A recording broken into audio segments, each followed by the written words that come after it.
Kia ora all. Thank you very much for your haste as we're about to kick off a very robust discussion and a huge thanks, in fact, to those joining us for this as well. So welcome to you, and I'd also like to welcome onto the stage for this next panel, we have Christy and Rowan from the ASB Classic. We're going to talk about partnerships and activations, and we have the wonderful Nikki Streeter from Satellite, who's also going to join us on the stage to talk about the activations and all sorts of subjects that spiral off from that as well around the fantastic event, the ASB Classic. Mark Pickering, I'll welcome you to the stage to be adjudicator, and thank you.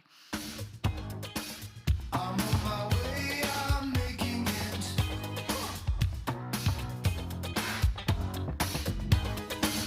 I've got to make it show, yeah.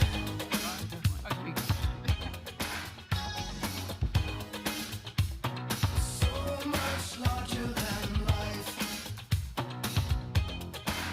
Kia ora tātou.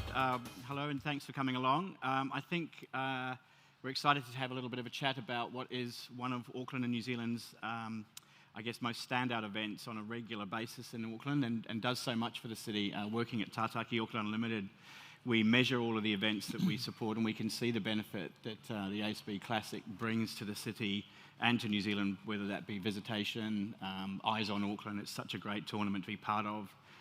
Just a quick hand check. Anyone in the room, how often has anyone been to the tournament or seen it on TV? So quite a few people familiar with it, which is great. So if you're not familiar with it, we might have a little bit of a background as well. Just introducing Rowan and Christy from the tournament. Maybe just a little bit of a background about your background in the tournament and a bit where you've been and where you're going from. Thanks, Mark. Rowan West, I'm the CEO of Tennis Auckland and the ASB Classic. Pretty much responsible for everything. Buck stops with me, as it does with the CEO, but also right down to the nitty-gritty. I think last year I had ticketing. I'm the ticketing man, right through to sweeping the courts or squeegeeing the courts, because we got a lot of practice at that. I was part of the driving pool.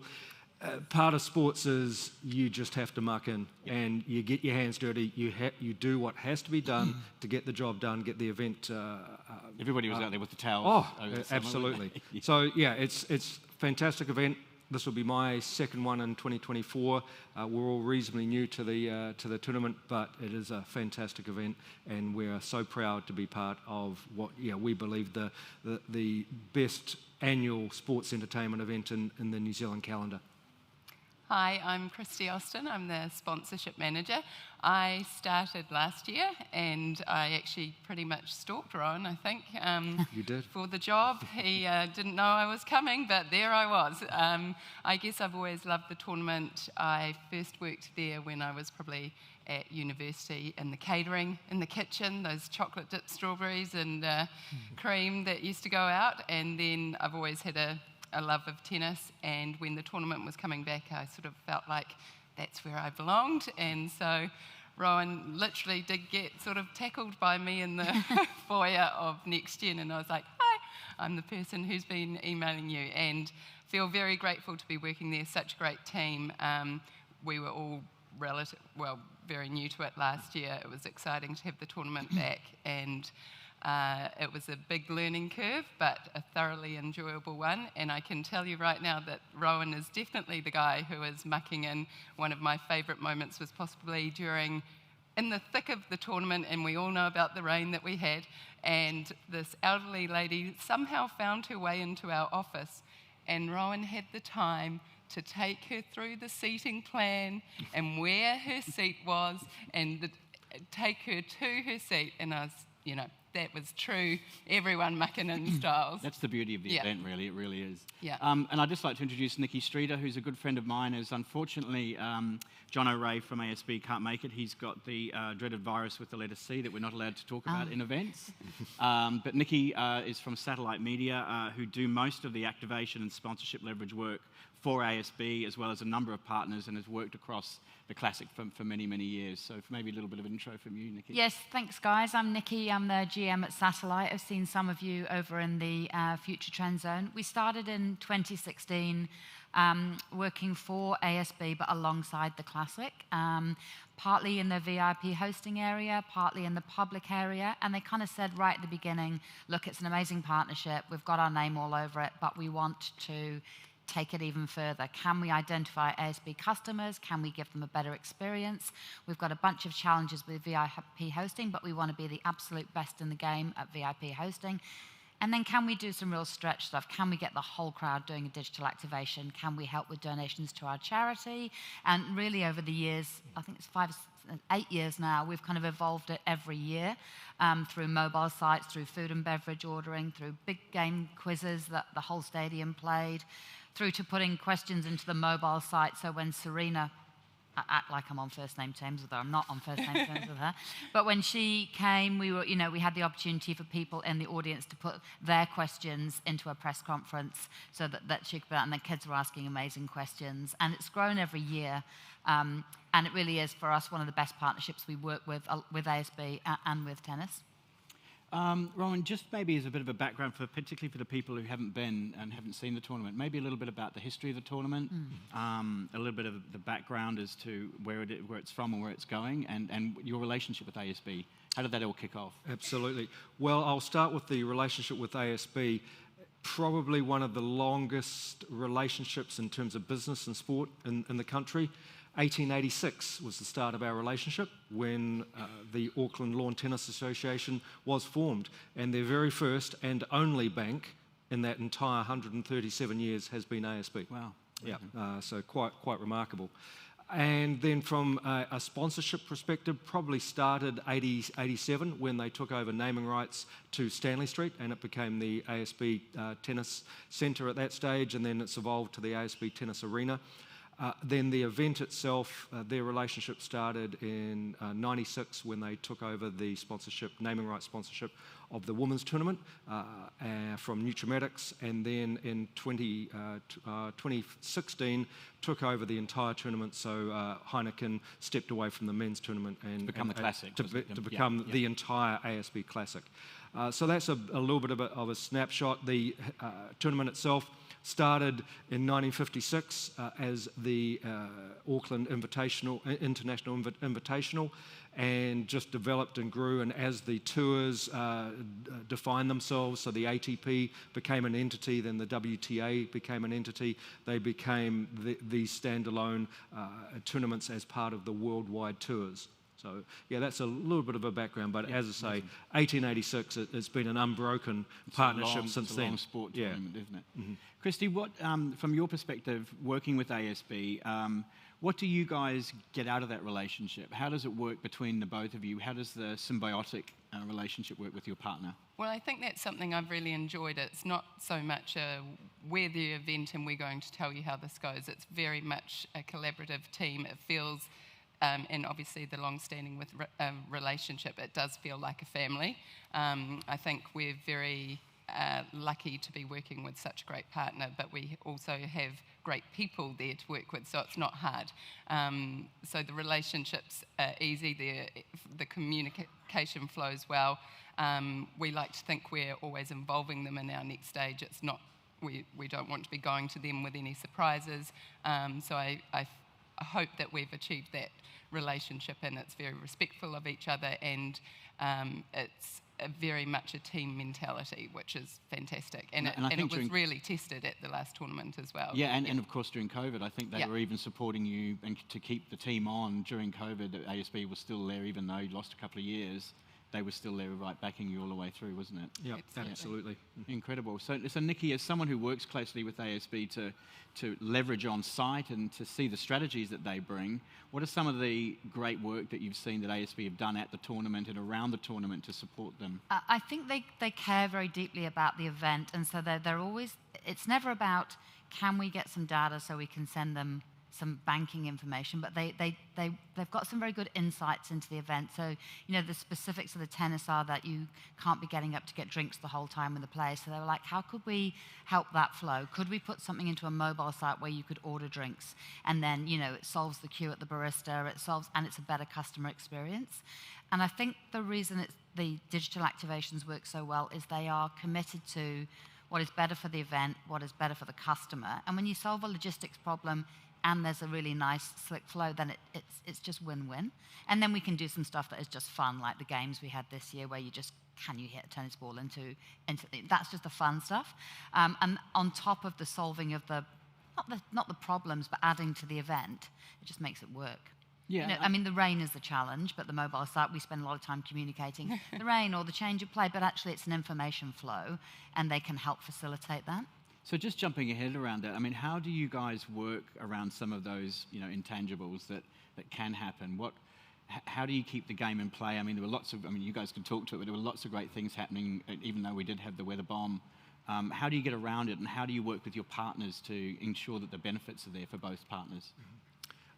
First and foremost, you can't quite plan for 11 days out of 13 where you're going to be rain impacted in the middle of summer. Talking to a lot of the tournament directors from years past, they've never experienced anything like it. So the first day we thought, okay, well, let's just deal with what we got in front of us. So we moved indoors, and that's when Christy and Nico and the rest of the team really came into their own, and working with ASB and all the other partners to go, okay, this doesn't look like a 2-hour thing. Looking at the weather maps, looking at everything that was coming down the track, we knew we were in for at least 2 or 3 days. It ended up being a lot longer than that, but I'll hand over to Christy in terms of what needed to be done. But it was really all hands on deck in identifying the issue, and the potential longevity of that issue, I think, was the key thing right from almost the first hour, and then working with obviously the WTA and then the second week with the ATP to come up with a viable solution to keep the play moving forward, keeping the tournament moving forward, and taking them indoors. Yeah. So then that comes up with a whole lot of logistical issues, which Christy and the team. Yeah, well, I think the tournament has never seen such a case where play had to move indoors. I think perhaps on a couple of occasions there was a final played one year indoors, but typically because it is an outdoor event, it's not to be run indoors. We were lucky that the surfaces were the same, so therefore it could be, but when it was apparent that the weather was not going away and we have to get through the schedule because obviously it's the run into the Australian Open, the indoor arena is the indoor courts are there for practice courts, but they are not there to be televised or set up in a sponsor's world. So you can just imagine it's the 2nd of January and no one is open. Everyone is on public holidays, and we had the situation of effectively turning the space we're in now into a full branded court with every sponsor accounted for, re-rigging TV cameras in a space that is not set up for broadcast.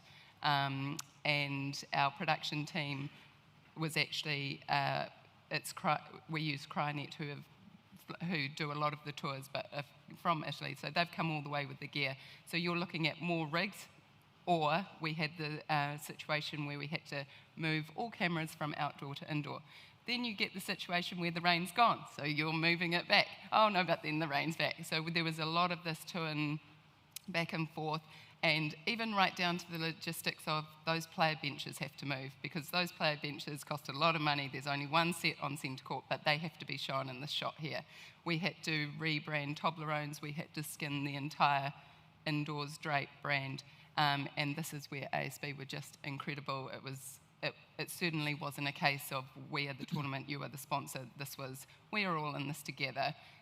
Here's the challenge. How quickly can we turn this around? And I believe we managed to do that and sort of work with broadcast to get extra pickups of sponsor logos where they wouldn't normally be seen. So how did you make the benefits, I guess, because you're changing benefits when it's not raining? Well, fantastic VIP space, exactly. Got the apps, you've got the drinks. How do you make that work when that's not happening? So it's very tricky when you're indoors and there's no hospitality. Yep. We were blown away by the support we had from everyone. The main comment back was, "We feel so sorry for you." Nico and I went out to Centre Court one night. The session had been cancelled. There were 2 corporate boxes on either side of the court. They were still there. They had not seen the tennis, but they were having a great time. The support was amazing. We really felt like the fans were with us on this crazy ride. We don't feel it, the feedback from players, you would have thought super hard for them. We haven't had negative feedback from them. So we were lucky that there were a few other events around the world, tennis events that followed us that also had very similar situations. But I feel we were very lucky. We managed to deliver to our sponsors as best we could under the conditions. Even things like Hawkeye, for example, is only available on the outdoors, on Centre Court, and that was owned by 1NZ. So then that branding is lost on broadcast but we managed to fulfill it with some pop-ups on, all these sorts of things down to the detail where you've suddenly got to change. So we're ahead of the game for this tournament anyway, put it that way. Nikki, just with, in your experience working across a lot of the events and seeing how weather is affecting things, what's, in your experience, how can brands adapt to those changing conditions? Are there ways that they can take it online, perhaps, if it's been offline? How do you, these things are going to be happening more often, as we see, so... Yeah, I mean, I think these guys are in a different position because their long history with ASB meant that ASB are just in it with you regardless. And how they could help in this instance was they do a big piece around the communication, all to their VIP guests, to the corporate, but also out to their chat. They've got channels and they can help communicate when is playback and what does it look. But I have to say that there's probably some events where the sponsors would not be as... Yeah, I was going to ask that question. Not be as on board because it might be the first year and they will be all... grilling you much more about how they could get their value. And it doesn't feel like that is the case at this event because everyone did feel like, we moved the technology inside and outside many, many times, but it's a tiny part of what these guys had to do. But I think everybody went, wow, this is unheard of. But, you can take it online. We can deliver value through mobile such it's not quite the same. And, and we can't cover the broadcast elements of it. But I feel like, the relationship was such that everybody was in it together. Everyone was out there drying the seats and doing all of the things, So I guess with that in line and being a partnerships person myself and understanding the different relationships you have with different partners, did you have any tricky conversations? Were there some of the partners that were involved over that crisis weather time where they were like, we're not paying, no names needed, but contractually... Look, actually, we were very pleasantly surprised at the support that we received. I think we had maybe one small situation like that, but that was easily covered off, and they certainly haven't withdrawn their sponsorship, so it was very minor. And I think as far as as other sponsors, we had a lot of new ones on board. For example, Pernod, they were really happy, they're back again. So we feel very fortunate with the people we're working with. I think everyone was really understanding of the circumstances, and wherever we could, we were trying to deliver that experience as best we could under the circumstances. So, for example, when you had your hosting in the Treehouse, ASB had a number of guests and we've got rain delays, what can we do in this time? So Nico would go along and talk, would take a player along. How else can we build some experience around, can we take a few VIPs into the dome where possible? It was just really trying to make sure that our communications across everything was as fast and as efficient as we could, keeping people up to date.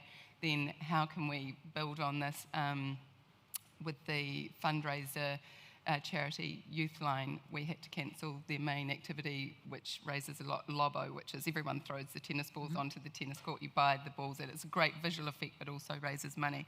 We had to cancel that because of the weather, but we came up with other ways. We involved Manuka Doctor, who were running a kiss cam, and then they came on board as for every kiss cam from the quarterfinals through to the finals, we'll donate X amount to Youth Line, and they ended up donating 20,000 to Youth Line. And I think that shows the strength of the partnership, doesn't it? And it's about relationships. I think that's the whole thing with the sponsorship and partnerships. It really does come around trust and the relationships that you've got. Absolutely. What other disasters or low points of the tournament have you had over the years that have affected maybe some of those relationships? Have you got any war stories for us? Because we're all reasonably new to the ASB Classic, probably I'm just working off some history from some of the other tournament directors and CEOs, and actually it was at the 100-year gala dinner. So we had the 100 Years of Stanley Street gala dinner at the Cordis 2 Saturdays ago, and one of our long-standing tournament directors and CEO, Graham Pearce, talked about when the lights went out. And literally it was the first night of floodlit play, lights come on, great, warming up, getting ready to go, and then everything just goes out. And then, okay, we'll wait, maybe we can, and then no, absolutely nothing happening. And it wasn't something local, it was something bigger across the CBD of Auckland. So that's another example of they went indoors just to get play going.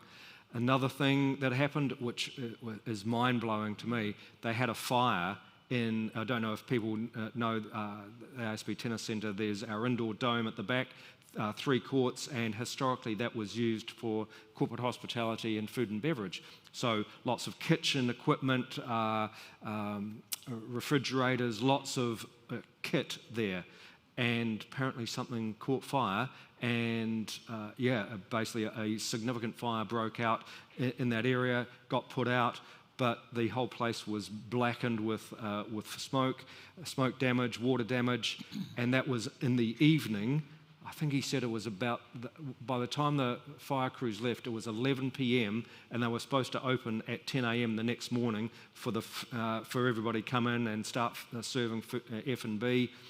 And he just said the volunteers and all the suppliers just descended on the dome and worked till about 4 o'clock in the morning to get the place shipshape ready for gates opening the next day.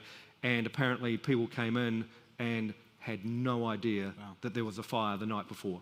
The place was pristine, everything had been cleaned up, and just quite remarkable. So, there's a few war stories in it's the an years event gone of that by. size, and it's been around for so long. I'm sure there's lots of stories like that as well. Yeah. Well, he was actually very emotional saying that, and you could see then coming on as a new person last year to the tournament and the history of it, and the emotion he was showing telling the story, and how his reflection was how amazing everyone was at coming together. And I feel, obviously we didn't have the disaster of a fire, but we had a similar experience with everyone pitching in, coming together and doing whatever they could. But you could see when he was talking that the history and the emotion and what this tournament has been over the years.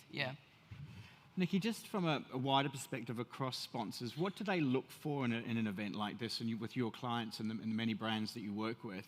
If they're looking at the Classic, what are they looking to get out of it?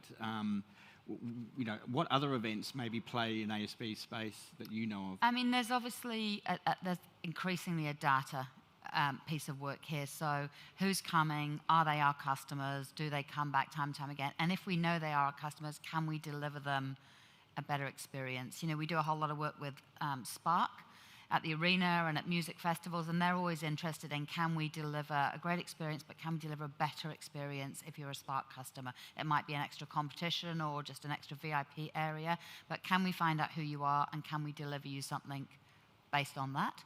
And that's becoming a really, really big part. I mean, there's some fun activations, there's some photo share activations. Is content still a big part of the play? Yes, really? It is. I mean, the amount of photo activations that still happen, that we still do. We do it at the Classic. We'll do it next week at Fashion Week here, where you can share out, a privileged point of view or a backstage point of view, and there's some marketing. People still really love that.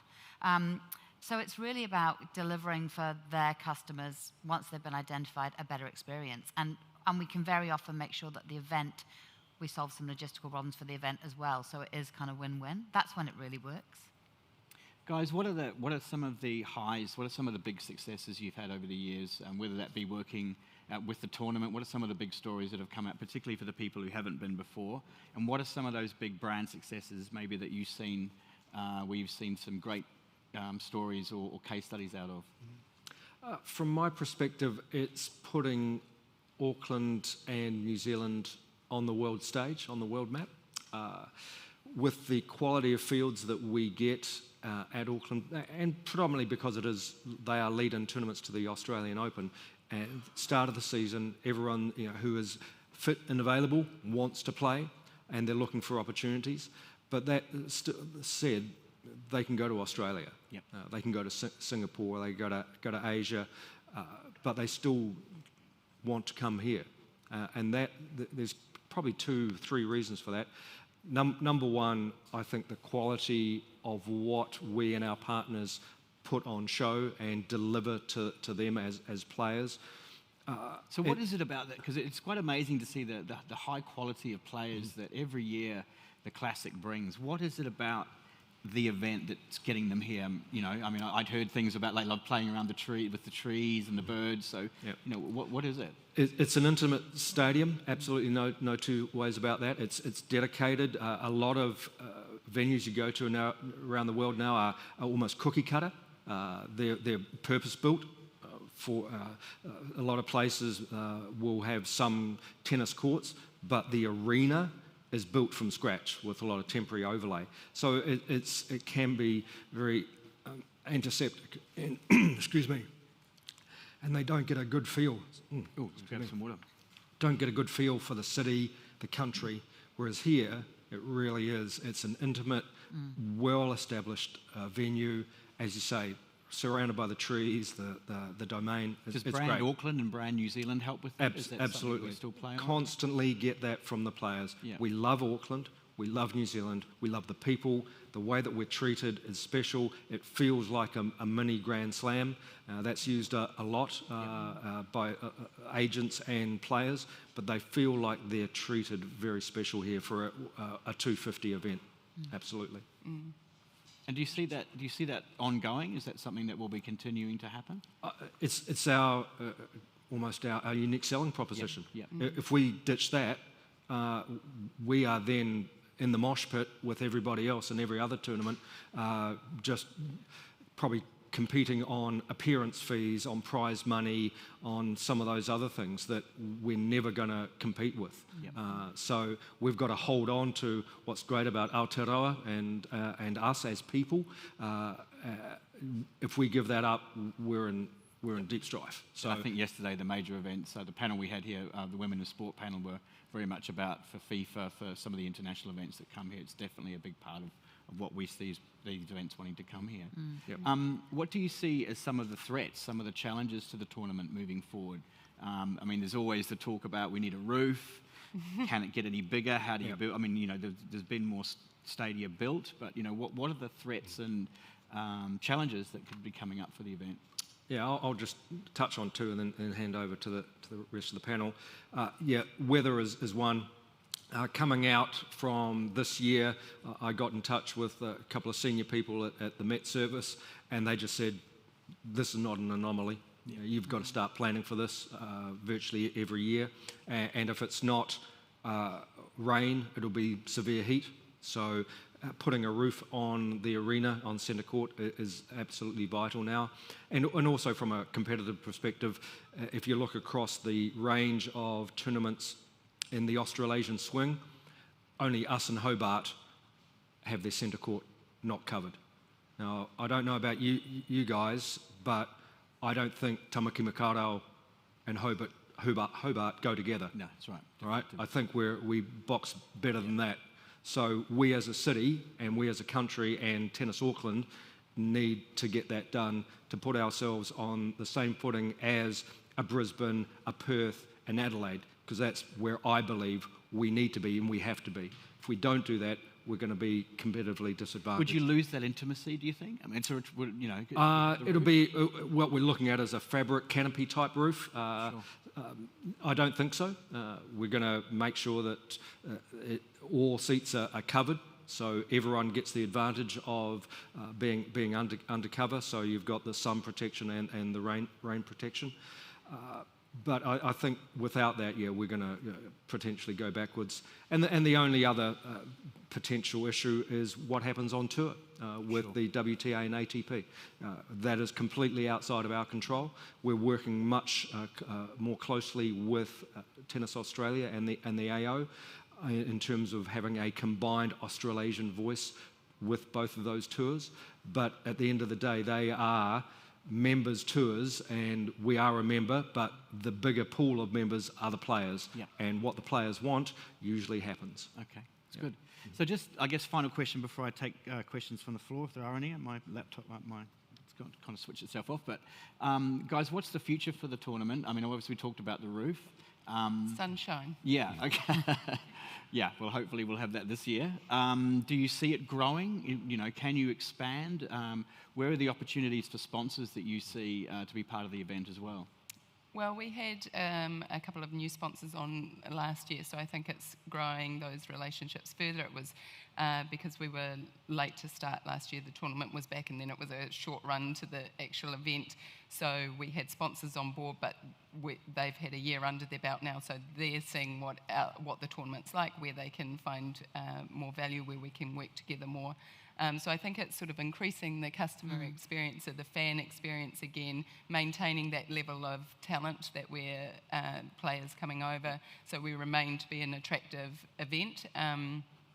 It's an interesting time of year because obviously a lot of Aucklanders leave, but then it allows many to come to Auckland. But I think also it's a time of year where Aucklanders are now staying for the event, finding the enjoyment from live sport and being on site at that time. So for some who haven't been before, they might just think it's a game of tennis, but there are a lot of people who come for the experience. Yes, the hospitality is massive. Yeah, exactly. So a lot of people don't actually make it to Centre Court because they're in the fan zone as such. Yeah. Nikki, what do you see any future for brands and opportunities there? Where do you think the growth might be for the tournament in that sense? Totally. I mean, I just think it's one of the best events that sponsors can, because there is so much there. It's over 14 days. It's not a one-off. It's really accessible. So, you know, I think about when Serena and Venus came, I could never have gone to Wimbledon and sat on Centre Court, but I could go there and I could see it. It's generally lovely weather, though not always. I think the opportunity, and now particularly now that whole area, you know, has expanded. The opportunity for hospitality, for the charity partners, for real interaction with customers and hosting is just huge. And I think one thing that we, you know, it's very much the event, and it's seen as that world-class tennis event, but one part of it that we also work on, which probably isn't as known, as the community aspect. And we worked with ASB and had a coaching workshop and question and a Q&A with kids and Coco Golf. So Coco went to Jellicoe Park. It was this very intimate time for these kids to play with, you know, a world-class tennis player. We've had an adaptive tennis day where Cam Norrie went along, so it's growing those events outside of the event as well, getting to the grassroots level to really inspire the younger generation as well, but making it accessible for everyone. So, just sort of the growth outside of the main. And I understand Coco's coming back. I think it was something you mentioned. Absolutely. Yep. It would be great, very exciting new announcement for the tournament. Yep. And we'll take her spike in form as a result of signing up to the ASB Classic. Nothing to do with taking on Brad Gilbert as her new coach, but yeah, no, it's great. It's and great. Any of the Williams sisters coming back again? Well, Venus is still playing. She's winning a few, and she has not made any public discussions or notifications about retiring. So hopefully. And look, when she was here this year, she arrived and had no luggage. And within 20 minutes, we found the only racket in the country that she uses. Wow. Kitted them out. And it was a very Kiwi story. There we are, Rowan and I are at Murden Road in the pro shop. Someone gave us the key. We don't work there. Pulling shoes off the rack, finding the tennis racket. We had bags of clothes ready for her to go within an hour of her landing. And so she was well looked after. I thank you very much, guys. I think I've got one question here from Michael Kelly. Michael, with high-profile international playing talent coming, does this attract attention from sponsors from markets outside of New Zealand, and does that pose any risk around the opportunity for New Zealand partners here? We have had some interest from sponsors outside of New Zealand, probably more so on the broadcast side, and some virtual branding and that sort of thing. But equally, sponsors here are looking at what markets they can reach internationally as well. So it can go both ways. But no threats there that would compromise anything you've got with relations here, of course. No. Okay. All right, well, that's all I've got, guys. Thank you so much. Rowan, Christy, and Nikki. Thank you coming on board very last minute, Nikki. Really appreciate Pleasure. that. And if you could give guys a round of applause. Thank you. Thank you.